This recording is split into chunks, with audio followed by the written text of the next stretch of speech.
মামা কি সাজাইতেছ? এই মিক্সার এই টুকরাগুলো কি করছ? এগুলা যে অনেক ওয়েস্টেজ বানাইছে এগুলা খাটাই দিতেছি। এটা খুব বুদ্ধিমানের কাজ, কারণ টুকরাগুলোরে কাজে লাগাই ফেলতে হইব, নাহলে তো হ্যাঁ। এগুলা বাতিল হয়ে যাবে। এক ফিট পাইপের দাম প্রায় অনেক টাকা, 40-50 টাকা। হ্যাঁ হ্যাঁ হ্যাঁ। এইটার মাপ মাপ কিভাবে নিলি? এই যে ফালাইলাম, দরকে এই যে মাপ নিলাম। কয় ইঞ্চি আছে? এখন আছে 6। 6। আচ্ছা আচ্ছা, মিডিল 6 দেয়া টিকবো। হ্যাঁ, আচ্ছা, মিডল 6 টিকবো বা পনি 6 হলেও সমস্যা নাই। এই মাপ ছাড়া যদি আন্দাজি লাগাস?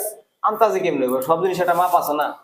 না, মাপ ছাড়া যদি বাই চান্স লাগায়, মন ইচ্ছা মতো আমার খুশি, কাজ তো আমি এখন মনে করেন যে আমাকে তো একটা মাপ আছে, হ্যাঁ। মাপ ছাড়া করলেও পারবো, সমস্যা নাই। হয়তো 19-20 হইব হালকা, না 19-20 করা যাবে না, মাপে একটা মাপে করতেছি জানি সঠিকভাবে হয়। হ্যাঁ, সব বলে নিচে হ্যাঁ। থেকে উপর পর্যন্ত যেন সঠিক।